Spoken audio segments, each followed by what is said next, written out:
Our next podcast is a brand new project out of Seattle. This podcast won't officially launch until August, so tonight, this is the public debut of their work. Please welcome from KUOW in Seattle, the host of Second Wave, Thanh Tan.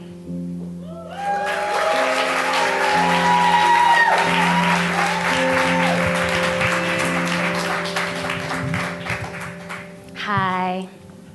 How are y'all doing?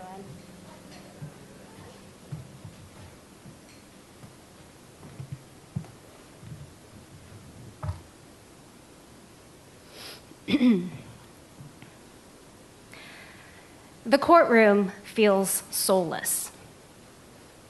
I remember unflattering fluorescent lights, and the room is small enough where everyone sees each other. You can't hide.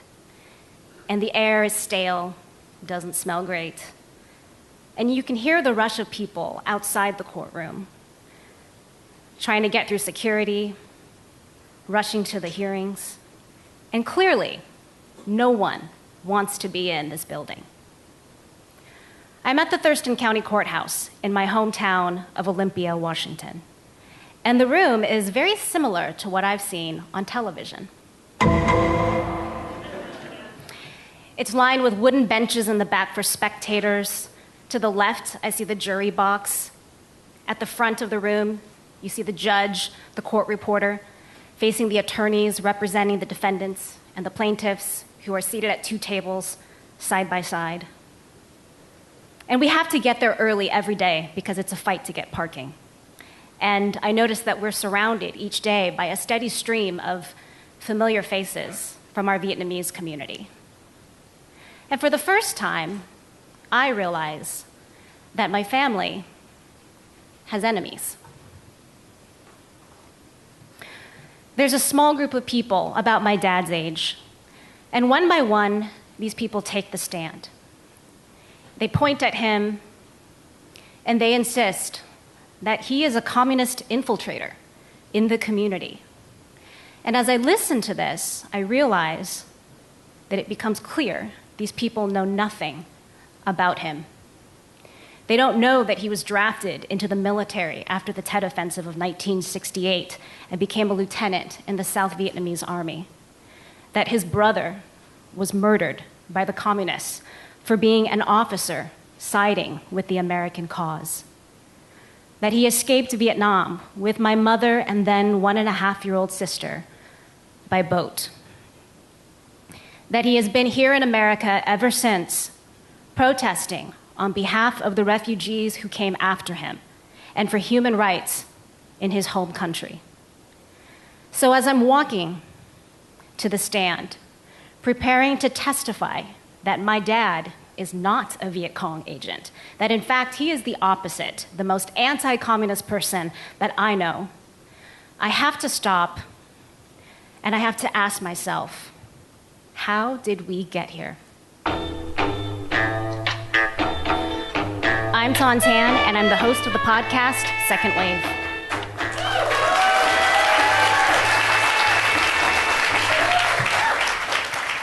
So my image of Vietnam is probably pretty similar to what you've seen or know about, thanks to pop culture and Hollywood.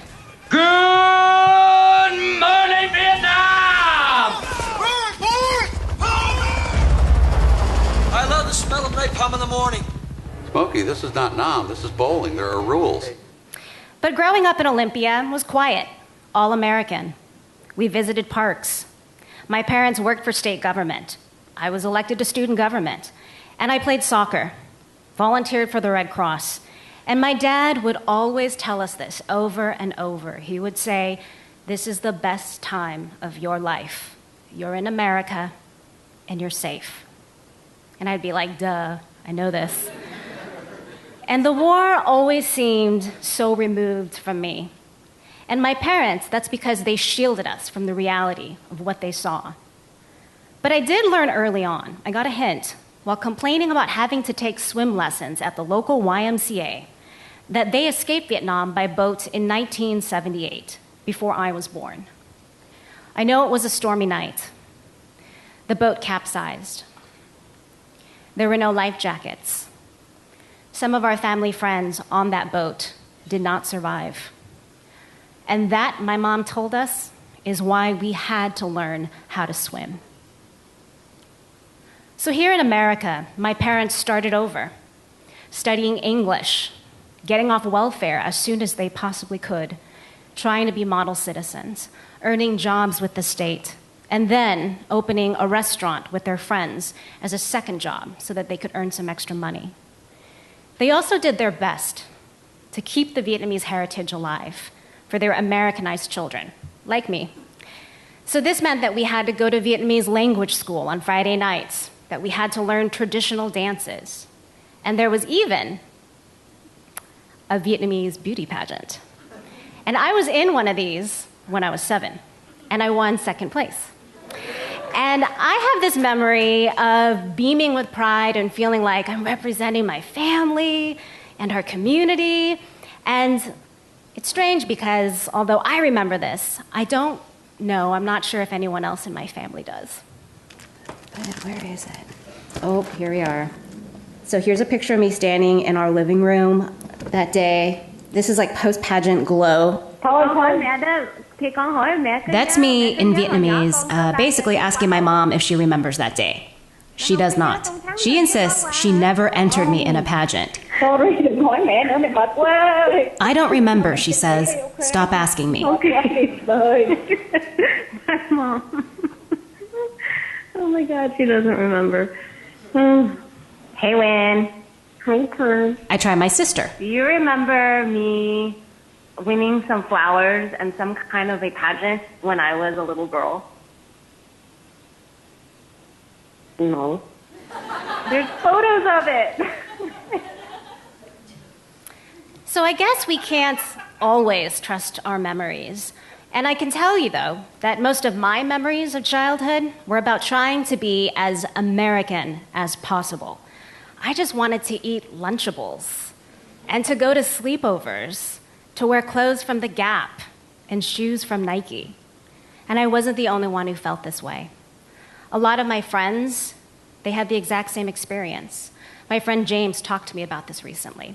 I was really ashamed and embarrassed about being Vietnamese. At the time, it felt like it meant I had to give up that part that was Vietnamese, that was a refugee, which is, the stories and the history that my parents brought, but that for many reasons, they did not feel comfortable in passing on or sharing with me.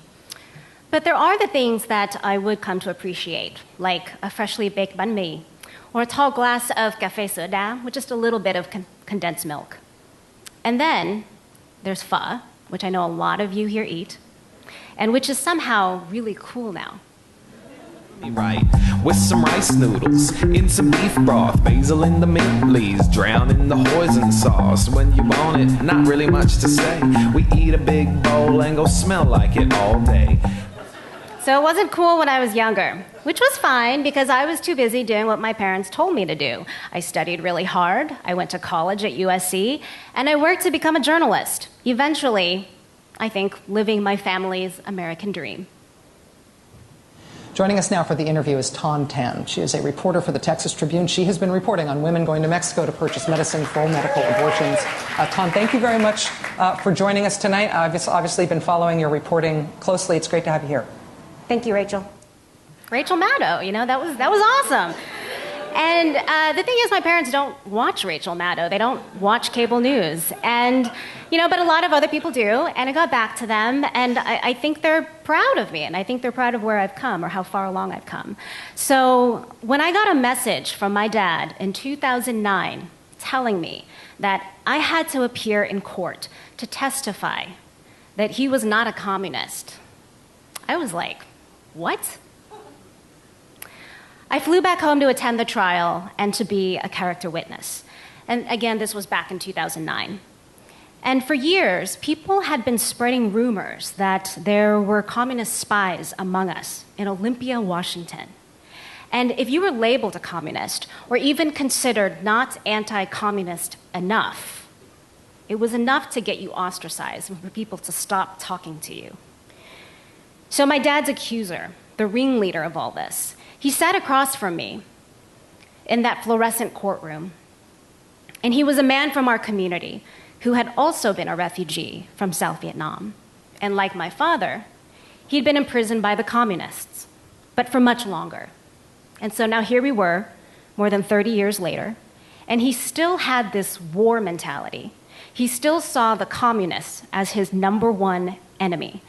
And somehow, he zeroed in on my dad, and people listened to this guy. There were a lot of accusations, but the biggest piece of evidence was Santa Claus. A Santa wearing red mittens with yellow stars on an apron. My dad's accusers said that this reminded them of the communist flag of Vietnam, a red flag with a yellow star in the middle. And this communist flag is so sensitive in our community that I am not comfortable showing it here in public or being seen with it, because we grew up recognizing the flag of South Vietnam, a flag that represents a country that technically no longer exists. But this Santa apron, someone said they found it at a food booth that my dad ran as a fundraiser at the local fair. And for their whole case, this was the smoking gun. And it may sound funny to all of us now, but it wasn't a joke. These people were out to hurt my dad. And at one point, they tried to get him deported. He even received a death threat that was never solved. And as I sat there on the witness stand, my eyes started to well up. I looked straight at the ringleader. I locked eyes with him, and I just blurted out, "How could you do this to my dad?" And I remember he just smirked at me. And that was the moment that I realized that the war that ended in 1975, supposedly, is not over. Not for Americans, and definitely not for our community. We won that defamation trial, and my dad was able to prove that he was not a communist. But it didn't end there. It was appealed and made its way all the way to the US Supreme Court, who refused to hear it. So case closed. But not for me. I was left with more questions.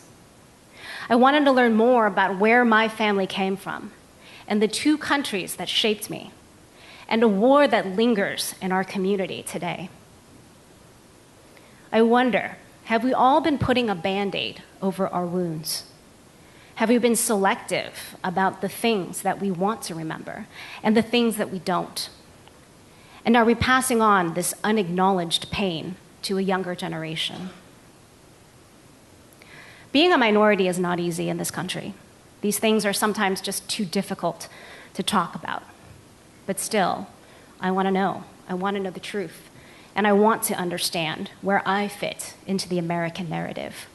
And many of us, the second generation, we're now in the privileged position of being able to reflect on how we got here and the stories that our parents did and did not tell us, and to decide how we tell our own story going forward. So maybe Vietnam is just a war that you know from the movies. Maybe you know someone who fought or died there. Or perhaps you're from a family that came to America from somewhere else. Didn't most of us? We all have something to learn from the Vietnamese experience.